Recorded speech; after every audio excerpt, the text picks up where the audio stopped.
Its mission was to send the Cretaceous creatures to the future. Once the crisis passed, the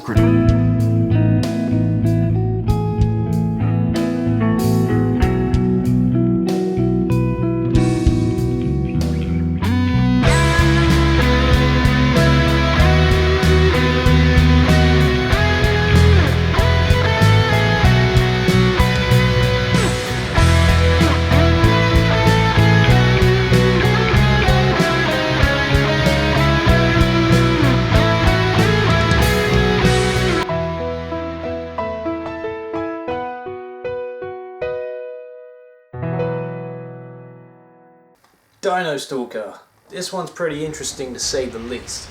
It's a semi-sequel to the PlayStation hit game Dino Crisis 2, also developed by Capcom. It is their sister series to Resident Evil. Although it barely continues the story from Dino 2, it does feature Paula and future Dylan. Though that leaves a lot to be decided, especially from people wanting a true sequel to Dino 2. So, why am I not talking about another Resident Evil game? Say, Gun Survivor 3? Oh wait! That's right, in Japan this game was called Gun Survivor 3 Dino Crisis. Yet they changed the name in the European and American release to Dino Stalker. This is actually a smart move on Capcom's part, and I'm going to explain why. This is an offshoot of the Resident Evil light gun games, but based on Dino Crisis. And as for its international title of Dino Stalker, this couldn't be more appropriate, as it would be confusing for many audiences to understand why two different series would feature under the same title of Gun Survivor. In Japan, they have definitely seemed to cope. This is Gun Survivor 3. Although, if those are looking for a true sequel to Dino 2 in terms of the story, they're not going to find it here. But that's okay for the audiences that didn't play Dino 1 or 2. Dino Stalker, or as I like to call it, Dino Crisis 3, it is okay. It's Dino Crisis 3. It follows Dino 2. It's Dino fucking 3! I mean, Dino Crisis 3. It's not a porno. 3 difficulty modes. And they are, as you expect, having played the game, they actually retain their right to be easy, normal and hard. Unlike easy and easy over here. The game starts you off in a World War II dogfight as we meet Lieutenant Mike Wyatt. Are you read? Weird. Mike! Leon, it's fine, it's okay, it's a different Mike entirely. You're safe. Calm down. Please. It's alright. Shh. While he's falling to Earth, he is transported to another time. A time that is full of dinosaurs.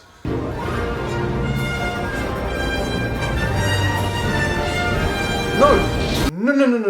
I'm not making any Jurassic Park jokes. It's too easy. It's just too easy. After you are magicked a gun and a digital watch, you fight all these dinos, which doesn't take 2 minutes, and you've completed stage 1. It's not this simple in every stage, I swear. Now the game has you on foot, and with a similar move style to that of the previous Survivor games. That's a plus sign so far, consistency in its control style. While minimal in improvements with quick keys to your special weapons and health, it doesn't detract from people who have been following Survivor as a series. However, it is understandable that some people don't like the control scheme of the controller. Well, this time around, it is very tolerable to play the game with just a controller. Again, this is a game which supports the GunCon 2. I have never played the GunCon 2.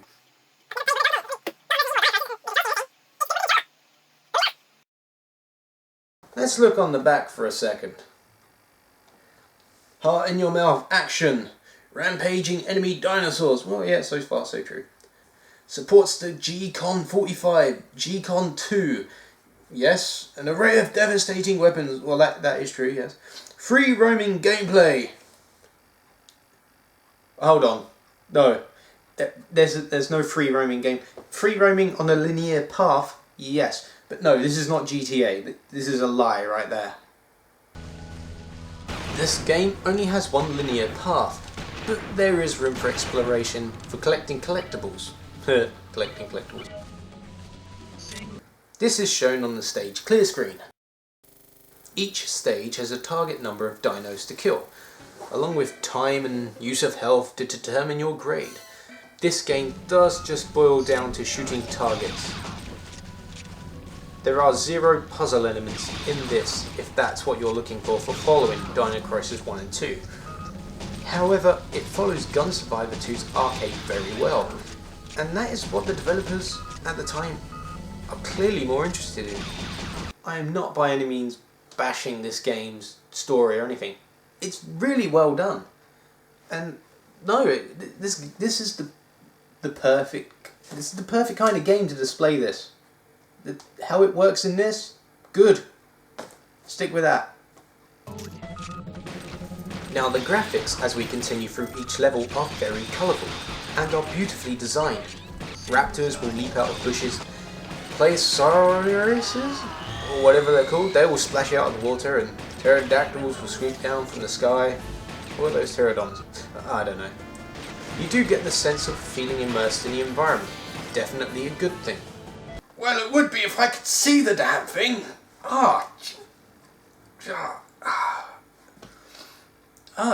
Honestly, after about 15 minutes of play, my eyes started hurting playing this game. This seriously happened.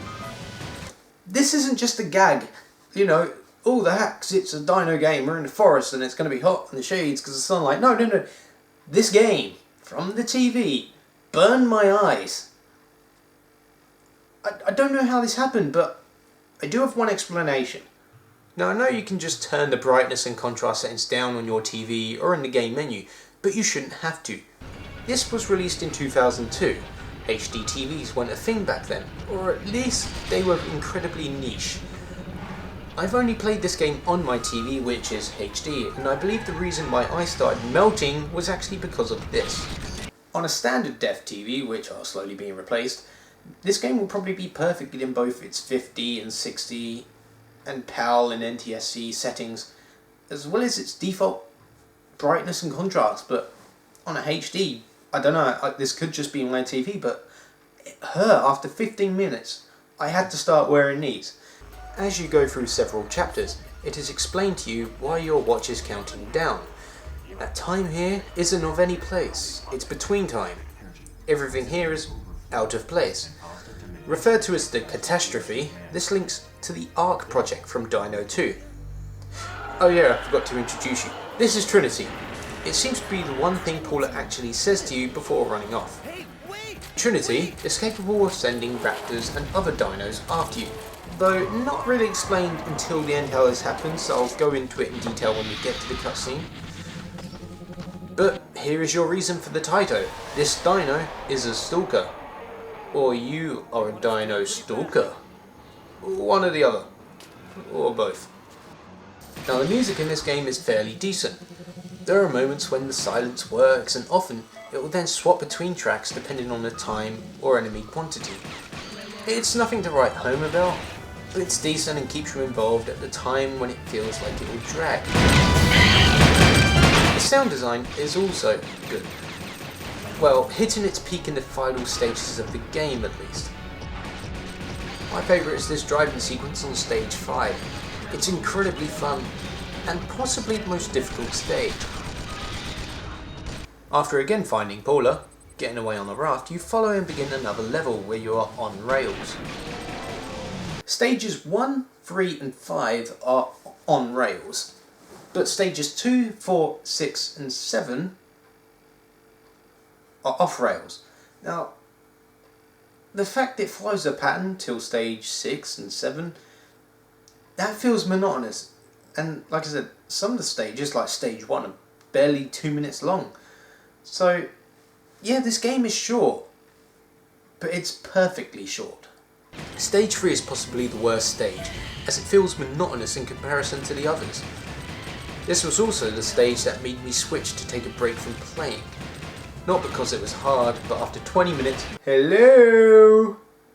I will say that the environment here is beautiful for a PS2 game, even one that is clearly made on a budget. The boss of this stage, Here's a pack of players. I'm not going to say that. There is one problem with this game in my opinion. A genuine problem this time. Most of the bosses are just a pack of dinos. As you go through a stage, you're fighting loads of dinos anyway, so fighting a pack doesn't really make a difference. And most stages have a boss section of just fighting a pack of dinos. The most regular boss fights are against these two Carnotaurus. Oh come on, I'm not going to say that. Anyway, you fight these on stage 2, 4 and 5. This game does recycle a lot and you really do want to start to fight something different. Stage 4 has you wandering a desert, which includes... what? The Statue of Liberty? I know there is supposed to be a catastrophe, but how the fuck does the Statue of Liberty get transported millions of years in the future? Oh yeah, by the way, the dinos were transported from the past to the future to save them. I don't know exactly what's going on.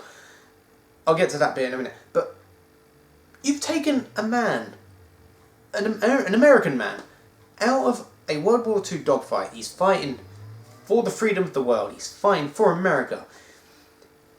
You take the icon of the Statue of Liberty and what that means to Americans. It means freedom. It means liberty, of course. And then you bury it in sand after ripping him out of time?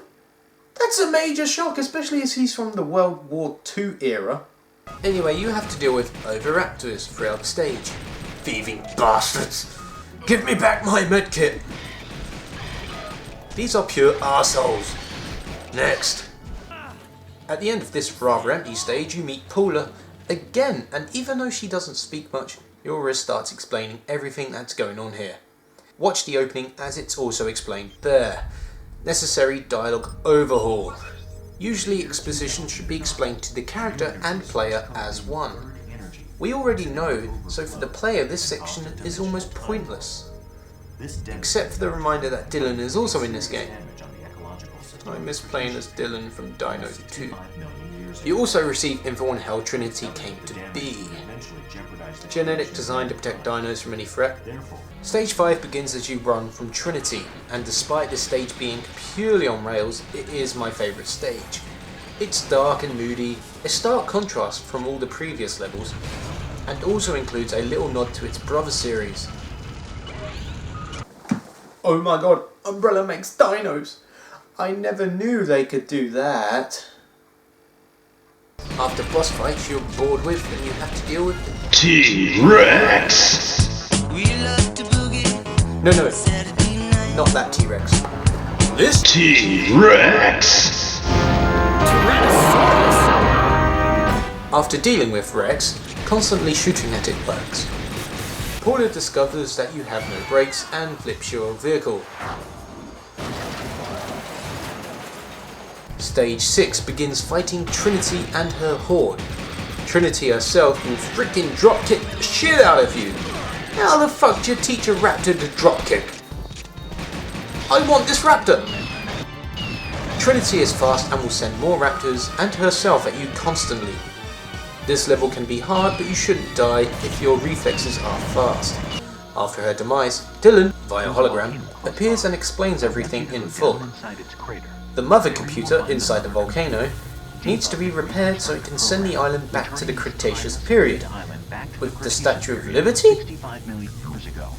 Mike asks why he was chosen, and Dylan explains it had to be you because you were about to die anyway.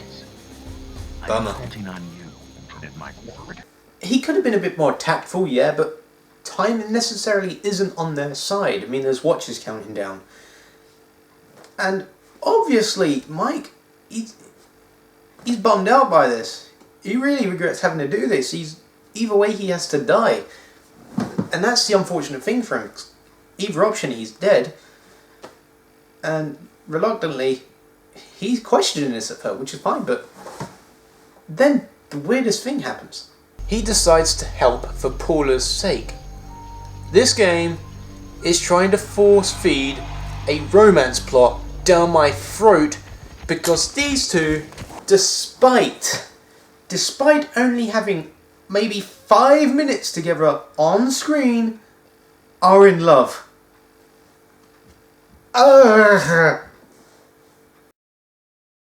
Scaling the volcano, the T-Rex comes back and Mike takes it on mono a dino. See what I did there too? There are 2 boss battles here, one after the other. Rex will follow you fairly close and charge when lined up. There are weapons strewn across the map, including the missile launcher. Use it! It's delicious. For round 2, the Rex now throws boulders at you. They're back! He'll also grab you in his mouth, if you give it a chance, though I wouldn't recommend it. With Rex's defeat, which looks painful to say the least, Paula and Mike fix the computer, but Paula has doubts about hitting the final key, as she'll lose Mike. They hug one last time, and they press the button. A bright light appears to take them, with Mike saying, "I love you." Okay, no, you barely know her. How can you love her? You've shared, okay, yeah, 5 minutes on screen together. Maybe in the game time about an hour. All your conversations have been about is Trinity. This is mind-numbing. Mike returns to before his plane blows up, but ends up in the same situation. Only this time the bullets that are about to hit him disappear.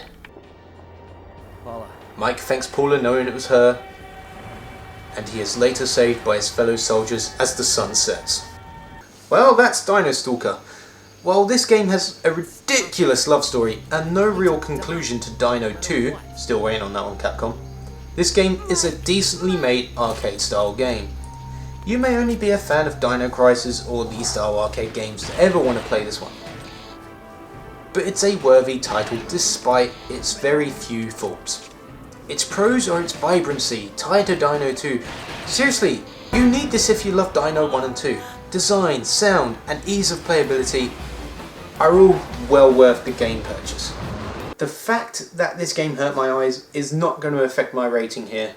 I blame that on my TV. I haven't got a standard def to play it on, so I can't comment on that. But like I said, despite its few faults, it's got lots of praise. It's a short game, but well enjoyable. I give this game 3 out of 5 stars. Well, now that's done. I hope you enjoyed my review. I'm hoping you're enjoying the show. And, well, let's see where we can go from. No, I'm not doing that one. No! That one sucks.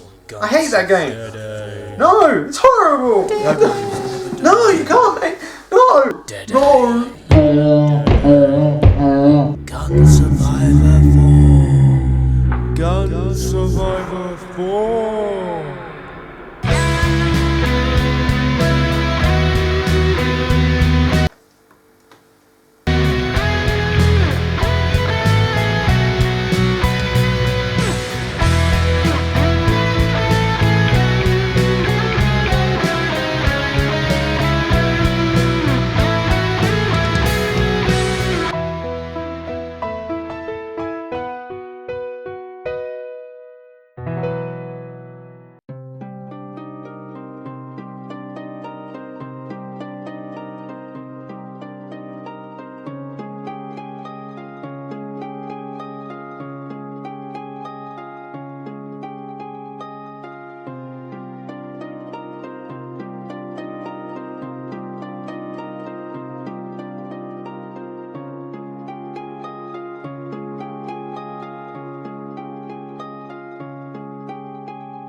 They're back! That hurt, but was worth it.